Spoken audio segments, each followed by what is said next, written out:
Saatnya beribadah. Ikuti ibadah dengan aturan yang baik ya. Pertama, mandi.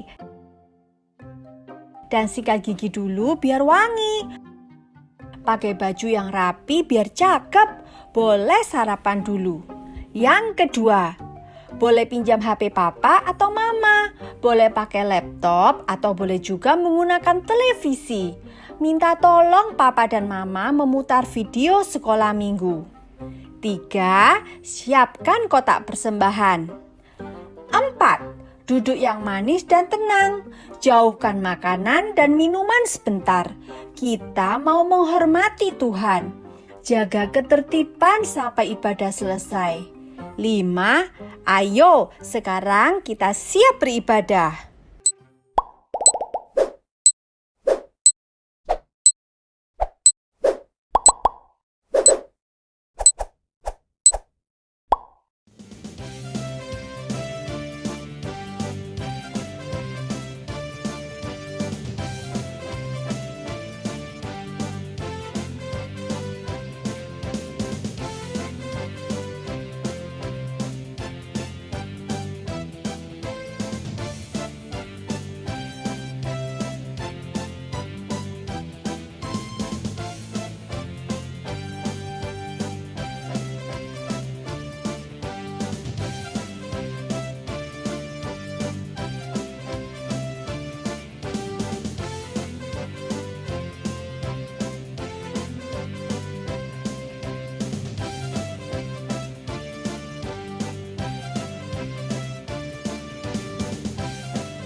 Halo adik-adik. Nah, siapa yang tahu minggu ini kakak siapa yang akan bercerita? Tahu nggak? Kalau nggak tahu ini Kak Mary kasih clue-nya. Ada lagu yang begini. Na na na na na na na na na na na na. Ayo, siapa tuh kakak yang bercerita? Benar sekali Kak Nana yang akan bercerita ya. Dan dia akan menyampaikan bagaimana seorang anak Tuhan yang mendapatkan pengampunan dan menjadi berkat bagi orang lain loh. Terus Kak Nana itu juga didampingi sama teman-teman kita. Ada Abel, kemudian juga ada Gaby. Wah, mereka akan menemani di dalam puji-pujian yang indah. Terus mengikuti sekolah minggu online ya. Jadilah setia di hadapan Tuhan, khususnya di dalam ibadah kita. Tuhan memberkati adik-adik.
Bagaimana adik-adik lagu pembuka kita tadi?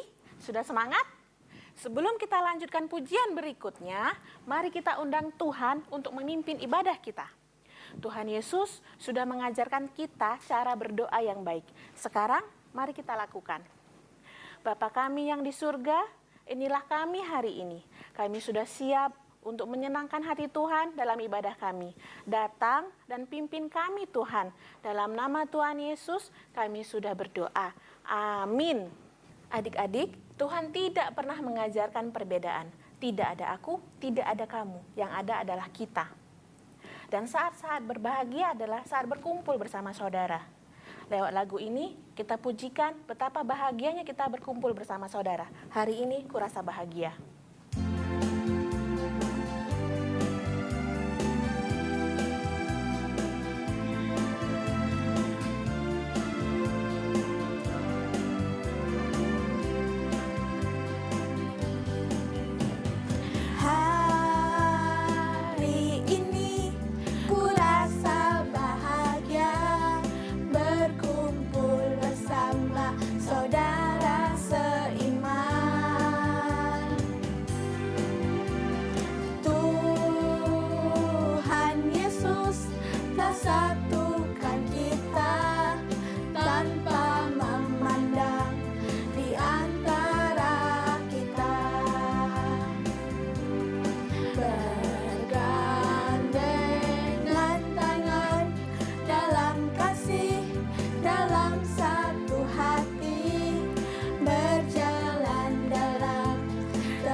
Teman-teman, yuk sekali lagi kita pujikan lagu ini. Yuk kita tunjukkan bahwa kita bersaudara. Tak ada perbedaan antara kau dan aku. Kita saudara, saudara seiman. Dan kita punya satu Bapa, yaitu Bapa di surga. Hari ini ku rasa bahagia berkumpul bersama saudara seiman. Tuhan Yesus telah satukan kita tanpa memandang di antara kita. Bergandengan tangan dalam kasih, dalam satu hati, berjalan dalam terang kasih Tuhan.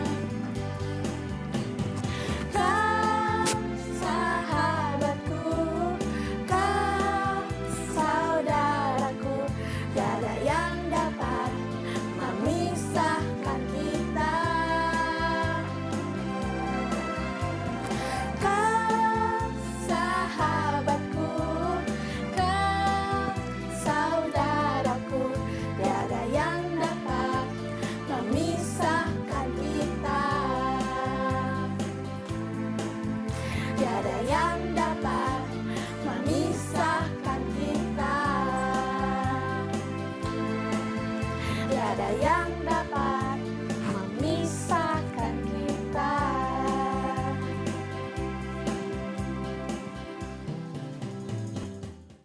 Nah teman-teman, saat ini Kak Nana sedang mempersiapkan diri untuk menyampaikan firman Tuhan kepada kita. Maka dari itu, kita juga harus mempersiapkan hati kita supaya kita dapat mendengarkan firman Tuhan dengan sungguh-sungguh. Nah, sambil menyiapkan hati kita, mari kita pujikan lagu Pribadi yang mengenal hatiku.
Adik-adik, sebentar ya. Kak Nana mau ajak adik-adik untuk mendengarkan percakapan Kak Nana dengan Leon dan Friday terlebih dahulu. Sebentar ya, Kak Nana hubungi mereka dulu. Nah, ini sudah tersambung. Sebentar ya.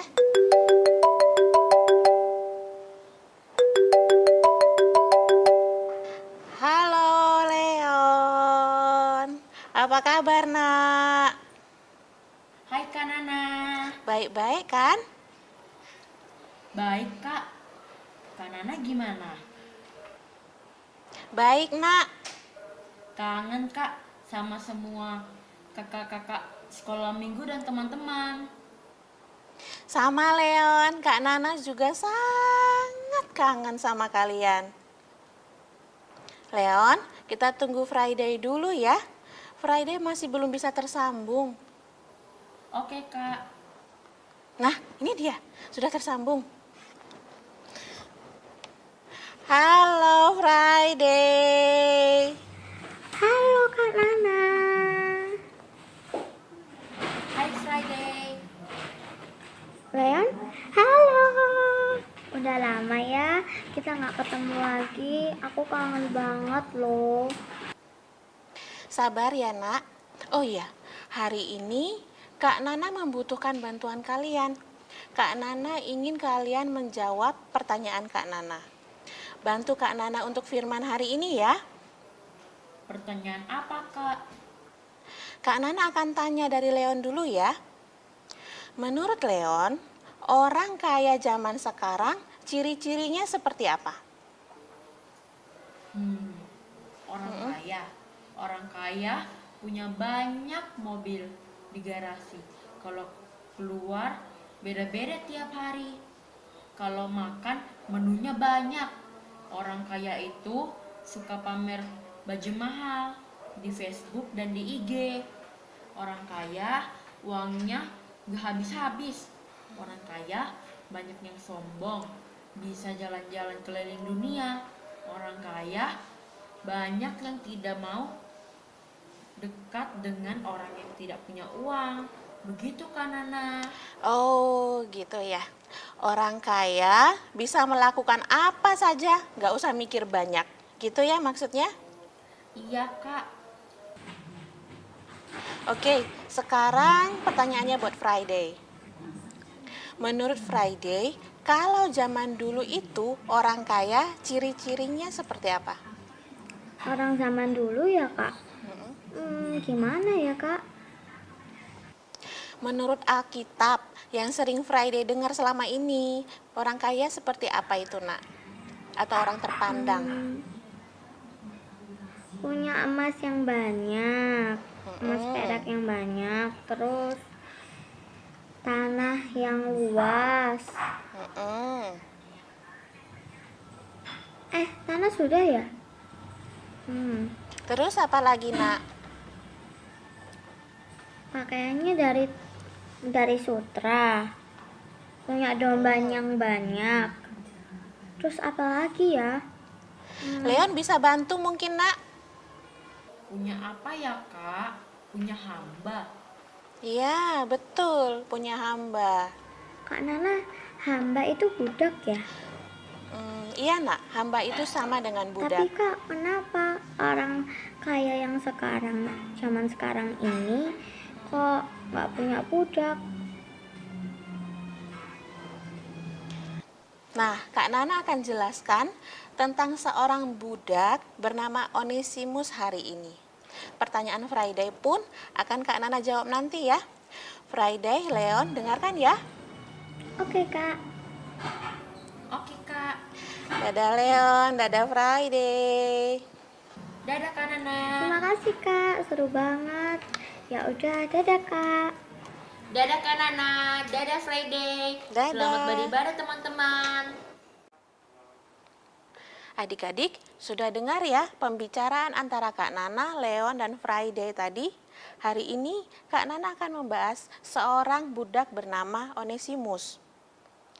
Sebelumnya, Kak Nana akan jawab dulu pertanyaan Friday tadi. Kenapa zaman sekarang orang kaya sudah tidak memiliki budak lagi? Karena perbudakan melanggar hak asasi manusia, nak. Sama dengan penjajahan yang pernah bangsa kita alami. Kita hidup dalam perbudakan 350 tahun lamanya. Kerja rodi, kerja paksa. Adik-adik tahu bagaimana rasanya hidup sebagai seorang budak?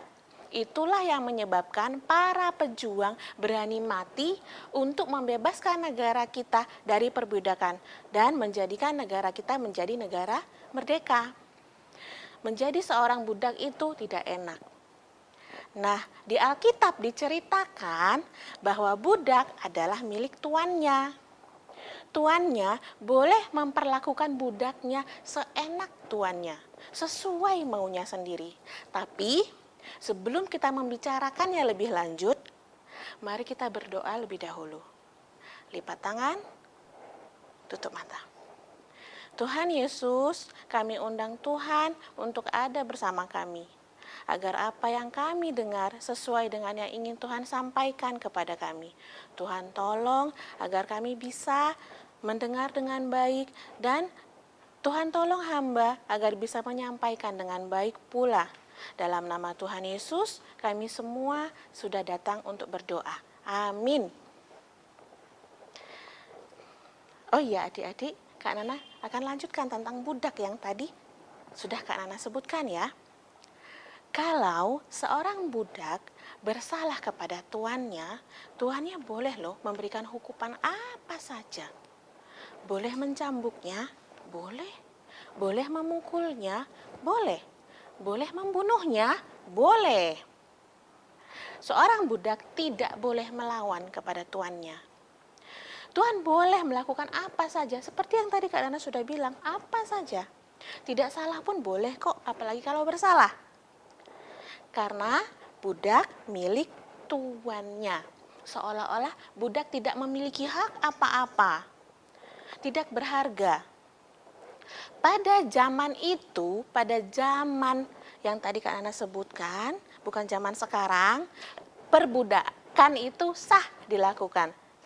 Tidak melanggar hukum. Dan Tuhan pun memiliki hak istimewa pada masa itu. Di antara budak tersebut ada seorang bernama Onesimus. Onesimus juga memiliki tuan. Tuannya bernama Filemon. Di dalam bahasa Yunani, Onesimus memiliki arti yang bagus. Artinya adalah berguna. Filemon adalah seorang Kristen.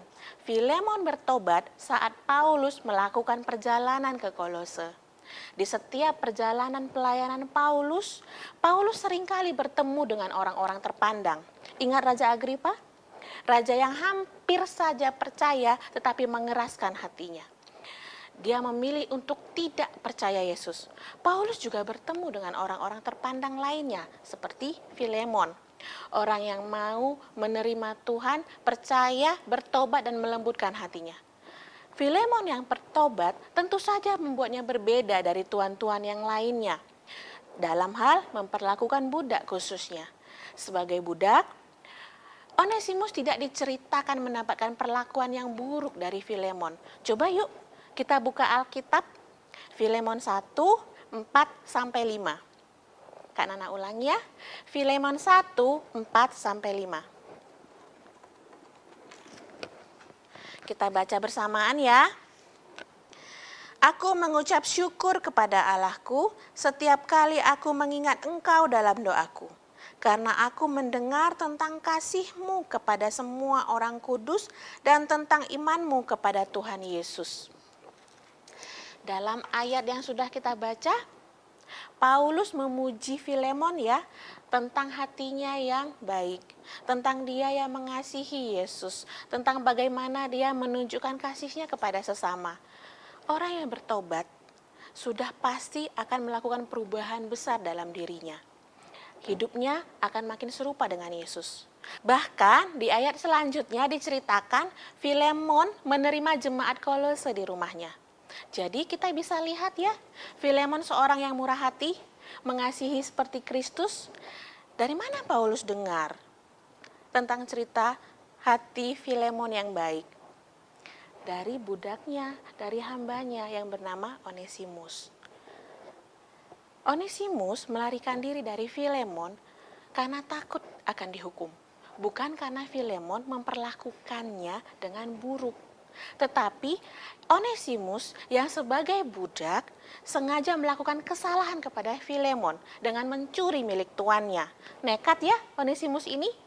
Sementara dia tahu betul hukuman apa yang akan dia terima apabila melakukan kesalahan pada tuannya.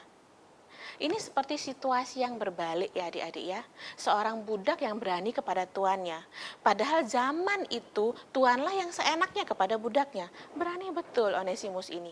Tetapi setelah melakukan kesalahan apa yang dilakukannya? Melarikan diri. Inilah ciri-ciri orang berdosa. Sama seperti Adam dan Hawa. Begitu melakukan kesalahan, begitu mereka tidak taat dan Tuhan memanggil mereka, mereka pun berlari, bersembunyi, takut. Sama halnya dengan Kak Nana dan juga adik-adik. Sudah melakukan kesalahan, takut dihukum, akhirnya mengelak, melarikan diri. Atau mungkin juga bilang atau ngomong, bukan aku nggak tahu. Gitu ya. Zaman dahulu, kalau ada budak yang bersalah dan melarikan diri, dahinya akan diberi cap. Dicap itu mungkin sama dengan stempel ya adik-adik ya. Tapi stempel yang Kak Nana sebutkan ini berbeda dengan yang adik-adik pikirkan. Dicap menggunakan besi, dibakar sampai panas, menyala dan berwarna merah, kemudian ditempelkan di dahi. Itu sebagai cap budak yang melarikan diri. Cap itu tidak akan bisa hilang, nempel di dahi selamanya. Atau bisa saja mendapatkan hukuman mati adik-adik. Sebenarnya kalau dipikir-pikir ya, Onesimus ini melakukan kesalahan yang bertambah-tambah kepada tuannya. Salahnya sangat besar kepada Filemon, tidak cuma satu kesalahan. Dalam pelariannya, Onesimus sampai di Roma dan ditangkap di sana. Di dalam penjara, Onesimus bertemu dengan Paulus. Sebelum Paulus jadi tahanan rumah, sepertinya Onesimus ini sudah tahu tentang Paulus ya. Karena Filemon juga bertobat dari pelayanan yang dilakukan oleh Paulus. Kemungkinan Onesimus ini juga ingin mendapatkan perlindungan dari Paulus. Tetapi di dalam penjara adik-adik bukan hanya Paulus yang ditemui oleh Onesimus, tapi dia juga menemukan Tuhan Yesus. Onesimus banyak membantu dan mendengarkan pelayanan yang dilakukan oleh Paulus di penjara. Onesimus pun banyak menolongnya melakukan pelayanan tersebut. Kebersamaan Paulus dan Onesimus membuat hati Onesimus terbuka dan menerima Tuhan Yesus. Paulus memperlakukan Onesimus seperti anaknya sendiri. Sementara Paulus adik-adik tahu dari mana? Dari kalangan terpandang. Jadi pada zaman itu tidak mungkin seorang yang terpandang memiliki teman seperti Onesimus yang dari kalangan budak. Tapi Onesimus yang diperlakukan sebagai anak sendiri oleh Paulus membuat cerita itu berbeda. Paulus menunjukkan hatinya adalah hati Yesus. Semua sama, tanpa perbedaan, tanpa status sosial. Di mata Tuhan, maupun budak, maupun terpandang, sama. Semua adalah saudara, sama berharganya. Akhirnya, dengan terpaksa, Paulus menyuruh Onesimus untuk pulang ke Filemon. Onesimus tentu saja sangat takut karena jelas Onesimus ini sudah melakukan kesalahan yang besar pula kepada Filemon. Tetapi Paulus tetap menyuruhnya pulang dengan membawa surat dari Paulus. Paulus sangat mengerti tentang hukum di masa itu. Onesimus harus dikembalikan kepada Filemon. Coba adik-adik yuk kita buka kembali Alkitabnya. Filemon 1, 10-22. Sudah? Sudah? Filemon 1, 10-22. Kita baca bersamaan ya. Mengajukan permintaan kepadamu mengenai anakku yang kudapat selagi aku dalam penjara, yakni Onesimus. Dahulu memang dia tidak berguna bagimu, tetapi sekarang sangat berguna baik bagiku maupun bagimu. Dia kusuruh kembali kepadamu. Dia yaitu buah hatiku. Sebenarnya aku mau menahan dia di sini sebagai gantimu untuk melayani aku selama aku di penjara karena Injil. Tetapi tanpa persetujuanmu aku tidak mau berbuat sesuatu supaya yang baik itu jangan engkau lakukan seolah-olah dengan terpaksa, melainkan dengan sukarela. Sebab mungkin karena itulah dia terpisah sejenak darimu, supaya engkau dapat menerimanya untuk selama-lamanya. Bukan lagi sebagai hamba, yakni sebagai saudara yang kekasih.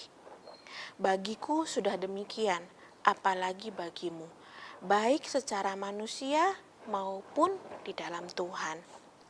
Kalau engkau menganggap aku temanmu seiman, terimalah dia seperti aku sendiri. Dan kalau dia sudah merugikan engkau ataupun berhutang padamu, tangguhkanlah semuanya itu kepadaku. Aku, Paulus, menjaminnya dengan tulisan tanganku sendiri.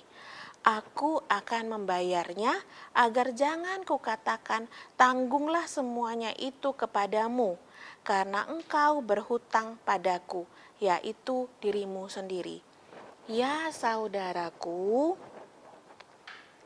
semoga engkau berguna bagiku di dalam Tuhan. Hiburkanlah hatiku di dalam Kristus. Dengan percaya kepada ketaatanmu, kutuliskan ini kepadamu. Aku tahu lebih daripada permintaanku ini akan kau lakukan. Dalam pada itu bersedialah juga memberikan tumpangan kepadaku, karena aku harap oleh doamu aku akan dikembalikan kepadamu. Kita sudah membaca surat Paulus yang begitu indah kepada Filemon ya. Paulus memuji Filemon. Tentu saja cerita baik tentang Filemon didengar oleh Paulus dari Onesimus. Paulus memohon agar Filemon mengampuni dosa Onesimus. Kak Nana sangat kagum adik-adik, bagaimana cara Paulus meminta Filemon untuk bermurah hati.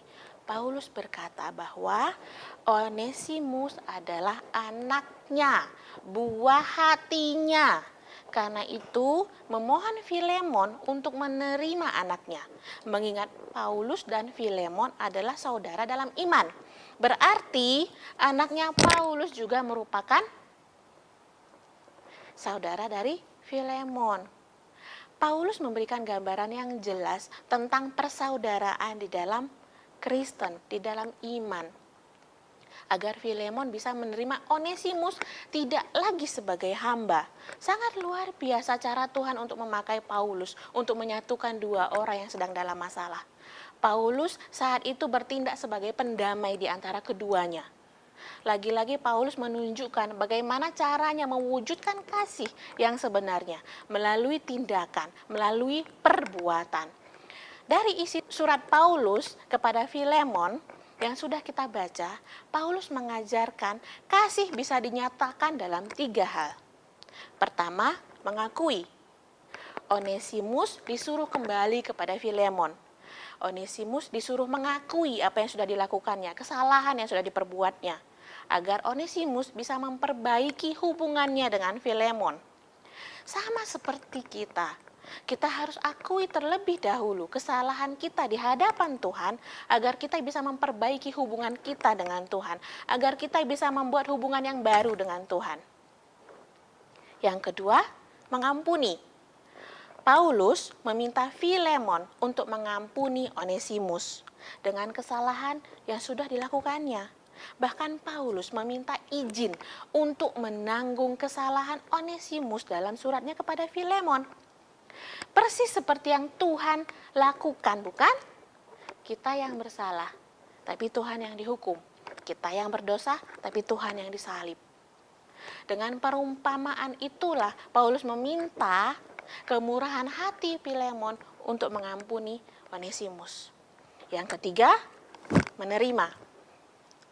Pada bagian ini adalah bagian yang tersulit ya adik-adik ya. Pada saat seseorang sudah membuat hati kita sangat sakit, bahkan sudah membuat kita menangis, kita bisa saja mengampuninya, tapi menerimanya kembali menjadi sahabat kita atau menjadi bagian dari hidup kita atau menjadi teman dekat kita, sepertinya sulit ya. Dari surat Paulus, dia meminta Filemon untuk mengampuninya dan juga menerimanya. Bahkan menerimanya tidak lagi sebagai hamba, melainkan sebagai saudara. Buka lagi yuk Alkitabnya adik-adik, Filemon 1 ayat 21. Kita baca sekali lagi. Filemon 1 ayat 21. Dengan percaya kepada ketaatanmu, kutuliskan ini kepadamu. Aku tahu lebih daripada permintaanku ini akan kau lakukan. Sudah baca? Dijelaskan di sini bahwa Filemon orang yang taat. Dan Paulus juga bilang dia akan melakukannya karena dia adalah orang yang taat. Mengampuninya juga menerimanya. Sebagai saudara loh adik-adik, tidak lagi sebagai hamba. Pengikut Kristus akan melakukan apa yang Kristus lakukan. Pelajaran kita hari ini adalah dengan cara mewujudkan kasih. Pertama mengakui, kedua mengampuni, ketiga menerima. Tuhan Yesus sudah melakukannya terlebih dahulu. Hari ini kita akan belajar melakukannya. Besok kita ajari orang lain untuk melakukannya. Seperti Paulus. Tuhan Yesus memberkati kita semua. Mari kita berdoa. Tuhan Yesus, sudah kami dengarkan perintah-Mu hari ini. Sudah kami dengarkan ajaran-Mu hari ini. Karena itu tolong kami untuk melakukannya Bapa, agar kami lebih dekat lagi dengan-Mu. Agar kami lebih menyerupai pribadi-Mu.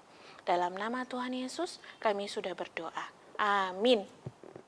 Adik-adik, hari ini kita juga memiliki sebuah ayat untuk dihafalkan. Kita akan menghafalkannya lebih dahulu sebelum melakukannya. Ayat ini indah, Filemon 1 ayat 21.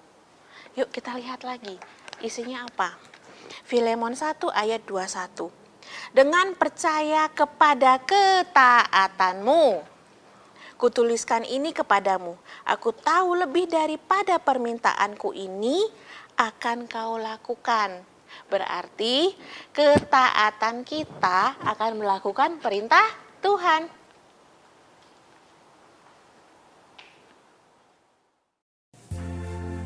Nah, teman-teman, kita sudah mendengarkan firman Tuhan yang baik dari Kak Nana. Bagaimana firmannya tadi? Bagus kan? Nah, sekarang waktunya kita untuk memberikan persembahan kita kepada Tuhan. Sekarang teman-teman siapkan persembahannya ya. Sambil menyiapkan persembahan, mari kita pujikan lagu Bapakku Datang Padamu. Bapakku datang padamu, naikkan ucapan syukur atas kasih anugerah-Mu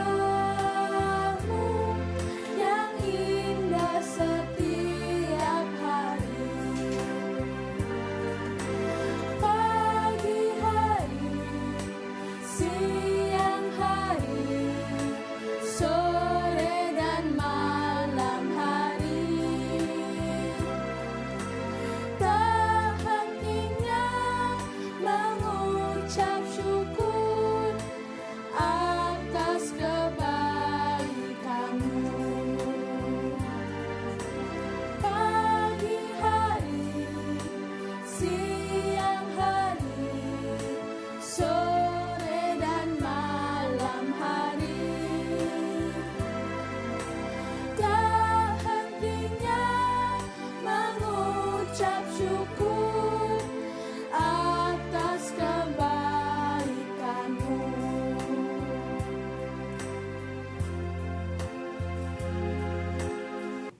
Nah teman-teman, kalian sudah memberikan persembahan, yuk kita berdoa untuk persembahan.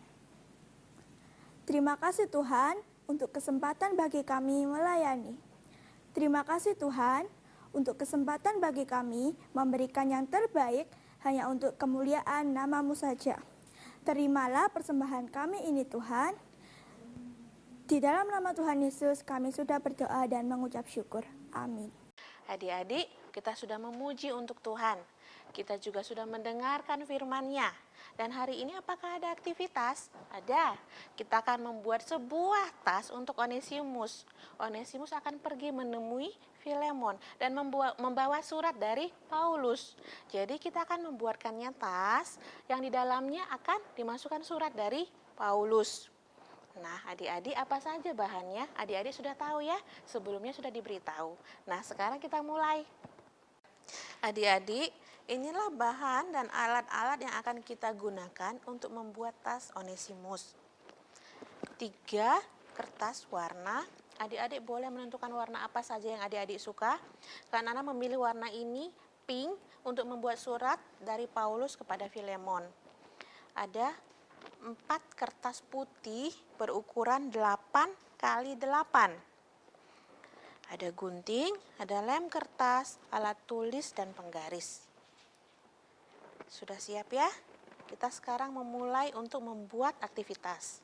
Adik-adik, Kak Nana memilih kertas berwarna biru dan menggarisnya untuk membentuk kotak seperti ini 8 x 16 sebanyak 2.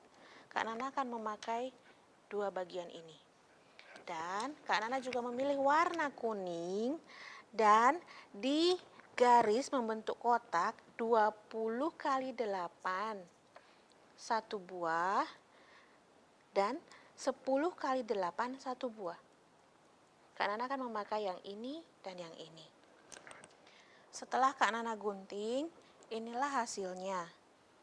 Kertas putih berukuran 8 x 8 4 buah, kertas biru berukuran 8 x 16 2 buah, 1 buah ukuran 8 x 20 berwarna kuning, dan ukuran 10 x 8 berwarna kuning. Adik-adik sudah bisa mengikuti? Ini adalah kertas pink yang sudah kita siapkan tadi adik-adik. Kita akan lipat menjadi 2 bagian. Nah, kita akan kembali melipatnya menjadi 2 bagian.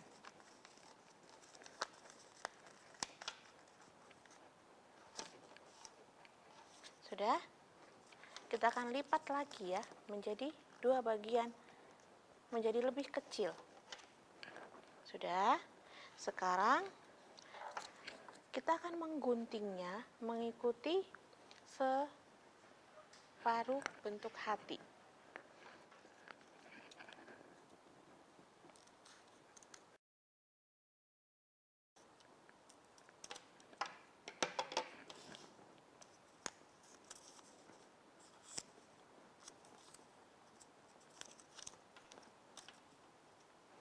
Kak Nana sudah memiliki 4 hati ya, tapi Kak Nana akan menggunakannya 3. 1 boleh adik-adik pakai buat menghias tas. Kertas yang warna biru kita akan lipat menjadi 2 bagian. Sudah, lipat lagi menjadi 2 bagian. Lipat lagi menjadi bagian yang lebih kecil lagi, jadi 2 bagian. Sudah? Kalau kertas ini dibuka, adik-adik bisa melihat banyak lipatan ya yang terbentuk. Sekarang coba perhatikan Kak Nana. Lipatan yang paling bawah dilipat ke dalam. Lipatan yang kedua lipat ke belakang. Lakukan sampai selesai. Apabila lipatan adik-adik sudah membentuk zigzag seperti ini, maka lipatan adik-adik sudah benar. Lakukan yang sama dengan kertas yang satunya. Adik-adik, kertas yang tadi berwarna biru yang sudah dilipat, tambahkan lem di lipatan paling awal.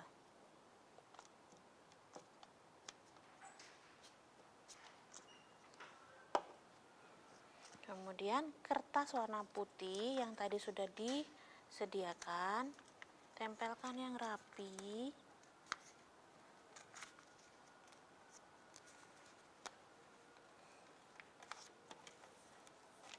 Seperti ini ya. Sudah, kemudian coba lihat. 1, 2, 3. Di lipatan nomor 3. Tambahkan kembali lem. Tempel kertas warna putih.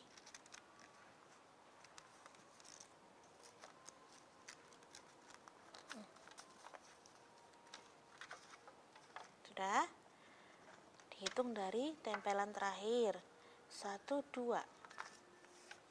Berikan lem di sini.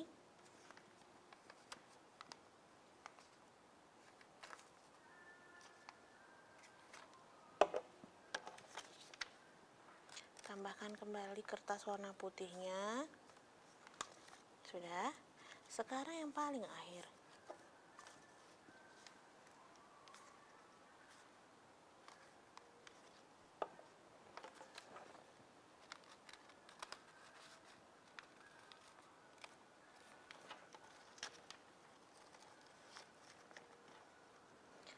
Sudah adik-adik, sudah membentuk seperti ini ya.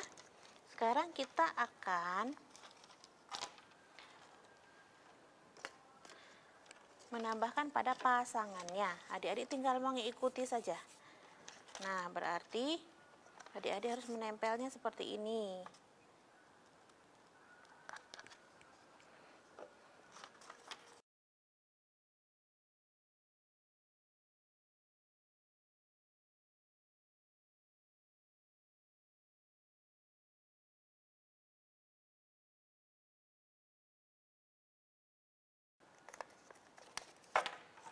Adik-adik sudah selesai? Adik-adik, kertas kuningnya sudah ada. Berikan garis 8 cm dan 8 cm. Kertas yang lebih kecil beri garis 3 cm dan 3 cm. Sudah? Sekarang kita akan lipat searah garis yang sudah adik-adik buat.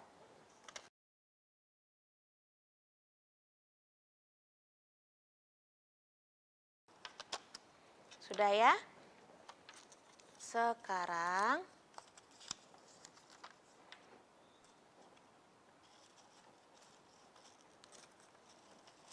coba perhatikan.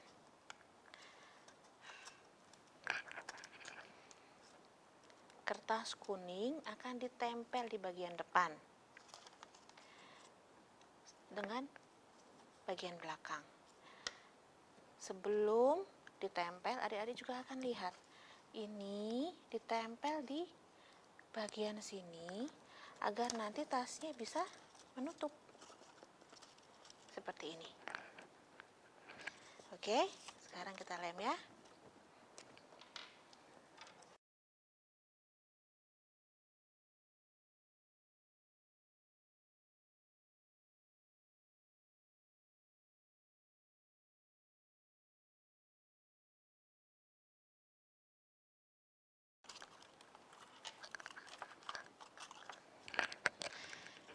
Agar lebih manis, adik-adik masih punya ya sisa kertas biru yang tadi. Kita akan menjadikannya sebagai penutup atau pegangan. Soal ukurannya, adik-adik boleh menyesuaikan dengan tas yang adik-adik sudah buat ya.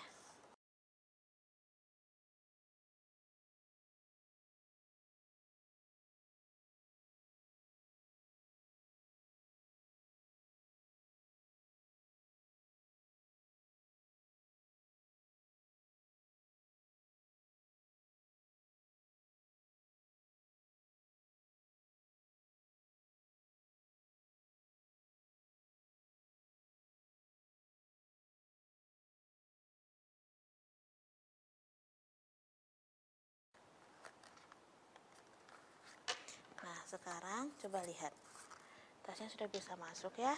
Adik-adik boleh tambahkan hiasan dengan menggunakan sisa kertas kuning tadi. Boleh dihias menjadi bintang, boleh bulatan, boleh apa saja yang adik-adik mau ya. Untuk pegangan di atas, adik-adik boleh berkreasi sendiri ya. Kalau Kak Nana menggunakan sisa kertas yang tadi, dilipat seperti ini.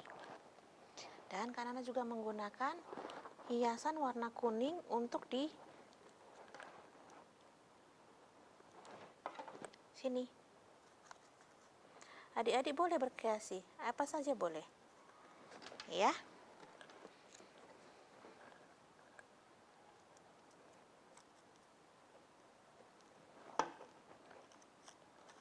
Nah, Kak Nana akan tempelkan di sini. Ini sebagai pegangan. Nah, tasnya Kak Nana sudah jadi ya. Adik-adik, inilah 3 hati yang tadi sudah kita buat ya. Dalam hati tersebut, kita akan menulis yang pertama, M yang pertama. Mengakui. M yang kedua, masih ingat? Mengampuni. M yang ketiga, menerima. Sekarang kita akan masukkan ini semua ke dalam tas yang tadi sudah kita buat.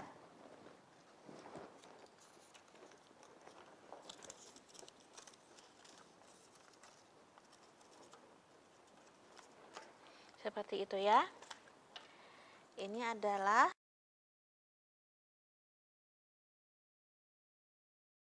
surat Paulus kepada Filemon yang akan dibawa oleh Onesimus. Sekarang Onesimus ya berangkat. Adik-adik, tasnya sudah selesai. Suratnya juga sudah dimasukkan ke dalam tasnya. Onesimus akan berangkat. Ibadah hari ini sudah selesai adik-adik. Minggu depan kita akan kembali ibadah secara online. Adik-adik tetap setia ya. Tuhan Yesus memberkati. Dadah.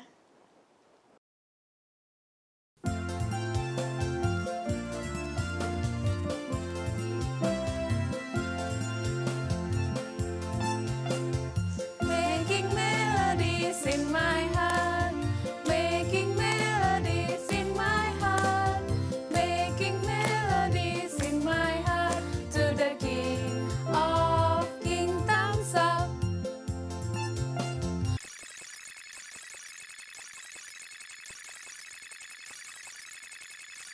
Thumbs up.